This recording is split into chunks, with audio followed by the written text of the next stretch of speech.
Assalamu alaikum. Today's tutorial is going to be about concentration and prioritizing your task. So this is a life skill that everyone needs and everyone nearly fails at, including myself. But there are tips on how to organize your life, how to organize your task, whether it's house chores, office activities, or even something that you want to do on your home to improve yourself. But you need to actually know these things, and you can find many of similar tutorials online or on books. But what I'm going to tell you are some of these trusted mechanisms, not invented by me, but by gurus of time management, that are actually truly very simple to use and effective. So I'm going to tell you some of my top tips on how I try to manage my time and get the most out of my working day. So tip number one is to always make a to-do list. You can do it over a whiteboard or have a notepad. It's a very simple thing, and most people think, why do we need a to-do list? But it's not that you will forget these things, which you will. It's also to have that motivation that once you actually strike off that task, that I'm done with this, that actually gives you that adrenaline and that motivation that then you're going to jump to the next and to the next. And you will always have in your day a motivation that you are trying to actually finish those tasks, unlike other people's who actually don't make a to-do list and then they fail. So when you make a to-do list, now going to tip number two, just dump your old list, a simplified checklist, and go to the urgency and importance box. So how you set up your to-do list is, let's say this is your page. You distribute it into 4 sections. On your x-axis will be your importance, and on your y-axis should be urgency. So these are my boxes. So normally what I do is, and again these are very standardized and international practices, but I'm just going to tell you how I try to link all of these techniques together to get the most out of my day. So these are called the 4 boxes of your, or these 4 boxes should be on every to-do list of your day. So once you have that, then you have the important section. Anything written on the right side is an important task, whereas anything written above this line is an urgent task. So there might be things which are neither urgent nor important, so they automatically fall in this box. We'll number these boxes 1, 2, 3, and 4. Now, everyone understands that when a task comes to your table, that this is something you have to do in your office, then if it's very important and urgent, then you automatically write it in this box in your to-do list.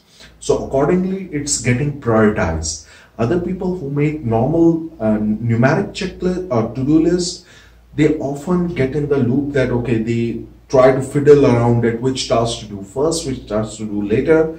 But in this way, as soon as some tasks come and you can put them in any of these 4 boxes, then that sets your priority automatically. So anything one, of course, you're going to target first. The problem is the second priority of task. Many people will tend to, not many, nearly all people will tend to actually go for the urgent task. So they automatically after this go here, which is wrong, because it's urgent. So there is already an attached motivator with it. Okay, it's going to push you that do me first. But the problem with doing the urgent task and the not the important task is that you are wasting time on those activities that are going to be for a very short period and not very long-term affecting activities. And that's why you always have to give importance to task number 2 or box number 2. activities in box number 2 are going to be important, but there is never an urgency attached with them, and that's why people ignore them. And I'm going to help you with that as well. So box 2 is important. Let me give you an example. Let's say doing exercise. You have your office chores here, and of course they are going to be urgent. Your boss needs you to do those activities. Your client needs you to do those activities. So you're going to prioritize them. They are urgent. But there will always be tasks in the office which are not really important.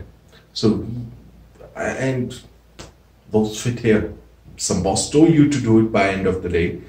It's urgent, but maybe it's not that important. Whereas, take example of your life, exercise. Exercise would be a perfect task that you put in box number 2. Why? It's important. You know, for your own health, it's going to be important. But of course, there is no urgency for it. Someone will say, I will go to the gym tomorrow. I will take a walk tomorrow.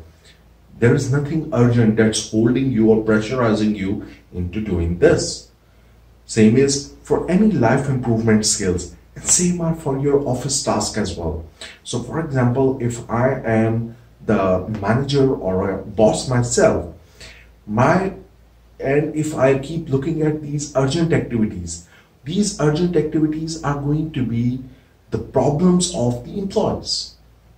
And if I keep just looking at these urgent activities, the problem is going to be that I keep resolving these issues on a project for an employee, but I never give time to the important task, which is to set up a procedure, set up something which is going to resolve their problems altogether, or how to improve the company. All those things are here. So I never get chance to improve the procedure so that that problem, which is urgent now, never happens again. So if you concentrate on category number 2, box number 2, then you actually eliminate your task becoming urgent in the first place. So that's your motivator on to going to box 2. Now, once you understand this and apply this, then prioritizing the task will become much more easier. Now let's go deep into box 1 and 2, because these should be your concentration one, that within the box 1 and box 2, how do you optimize your workday?